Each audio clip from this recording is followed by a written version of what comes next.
Hari demi hari, kita sebagai rakyat biasa di Indonesia terus mendengar berita-berita yang mengkhawatirkan. Berita tentang korupsi, penyelewengan kekuasaan, dan ketidakadilan yang seolah-olah menjadi bagian dari keseharian kita. Dan kalau boleh jujur, itu membuat orang-orang yang termasuk saya pribadi sudah yakin dengan apa yang akan terjadi selanjutnya. Jika kalian pengguna sosial media, kalian pasti tahu berita apa saja yang booming sekarang. Berita yang sekarang booming, hampir 98% pengguna sosmed tahu bahwa berita yang sedang booming adalah berita tentang penyerangan ransomware attack. Atau simpelnya data pemerintah yang diretas oleh hacker. Dan khususnya di Indonesia, berita ini sangat hangat dan begitu banyak yang membicarakannya. Karena seperti yang kita ketahui, ini adalah isu atau berita kedua kalinya dari tahun-tahun sebelumnya. Yang sebelumnya tentang Bjorka, yang malah pada saat itu berita tersebut sangat blunder. Dan saya hampir tidak mengerti dengan berita yang pada saat itu diberitakan oleh media. Akan tetapi sekarang bisa dibilang data kita memang benar-benar diretas. Tapi sebenarnya itu adalah contoh kecil dari masalah di negara ini. Sub problem di negara Konoha kita tercinta ini. Pada video ini saya akan menjelaskan tentang beberapa masalah persis seperti sebelumnya, tapi kita bagi menjadi beberapa segmen. Oke, kita langsung ke segmen pertama. Ketidakadilan. Jika kalian mendengar kata ketidakadilan, maka apa yang terlintas di pikiran kalian? Yap, benar. Ketidakmerataan yang dilakukan oleh pelaku penegak keadilan. Sudah berapa kali kita mendengar kasus korupsi yang melibatkan pejabat tinggi, yang dalam kutip mereka adalah orang yang terpelajar dan orang yang terdidik. Mereka yang seharusnya menjadi panutan, malah menjadi pelaku kejahatan. Sementara itu, rakyat kecil terus berjuang untuk sekedar memenuhi kebutuhan sehari-hari. Dan mirisnya lagi, korupsi di Indonesia hampir diamalkan setiap hari. Jika kita melihat data tahun sebelumnya, jakartakompas.com Indonesia Corruption Watch mencatat ada 791 kasus korupsi di Indonesia sepanjang tahun 2023. Jumlah yang begitu fantastis. Jumlah tersangkanya mencapai dengan 1.690 orang lebih. Sebelum membuat video ini, saya sendiri sudah riset kemarin tanggal 4 Juli dan saya melihat ada 4 berita tentang korupsi untuk hari itu. Dan pada hari ini, saya mencoba riset kembali. Ternyata sudah ada yang terbaru, tanggal 5 Juli tentang dugaan 2 pejabat dari Aceh yang menyelewengkan dana zakat dan infak sebesar 20 miliar. Sungguh nilai yang sangat atau nominal yang sangat begitu besar. Ini tentu bukan nominal yang sedikit dan apalagi ini juga termasuk lembaga sosial atau amal.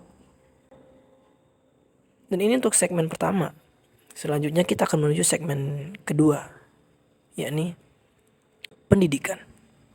Pendidikan yang seharusnya menjadi hak setiap anak bangsa masih menjadi barang mewah atau tersier bagi sebagian orang.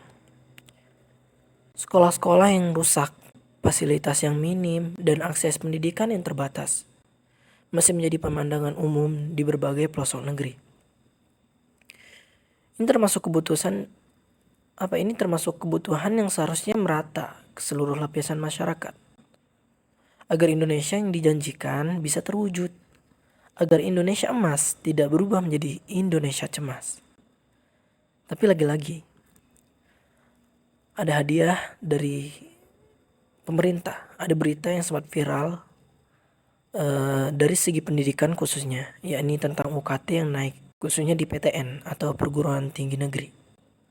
Mereka menyebutkan bahwasannya jenjang pendidikan tinggi merupakan pendidikan tersier atau pilihan yang tidak masuk dalam wajib belajar 12 tahun. Pendidikan wajib di Indonesia memang pada saat ini hanya 12 tahun, yakni SD, SMP, hingga SMA. Itu tanpa sadar mereka mengatakan bahwasanya yang bisa kuliah hanyalah orang yang mempunyai uang. Sedangkan itu tidak sesuai dengan prinsip pendidikan yang seharusnya merata ke seluruh lapisan masyarakat. Oke, kita menuju segmen ketiga. Kesehatan. Di bidang kesehatan, kita juga masih menghadapi banyak sekali tantangan.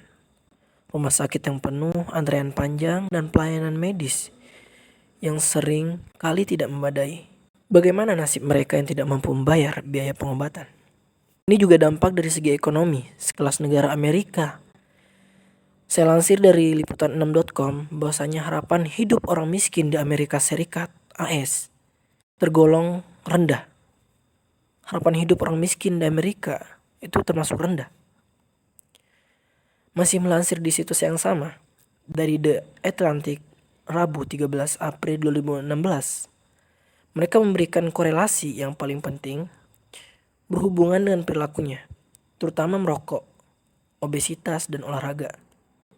Logikanya, bila Anda memiliki asupan makanan bergizi, rajin berolahraga, dan tidak merokok, maka hidup Anda akan jauh dibilang lebih lama dibandingkan mereka yang melakukannya. Walaupun ini data yang lama, tapi tidak menunjukkan bahwa akibat dari COVID kemarin itu mempengaruhi dari segi ekonomi yang berdampak pula pada kesehatan rakyat, khususnya di Indonesia. Kita menuju segmen keempat, lingkungan dan alam. Lingkungan kita juga tidak luput dari masalah. Sampah plastik yang menumpuk, hutan yang terus-menerus ditebang, dan polusi yang semakin parah. Alam yang seharusnya kita jaga malah kita rusak.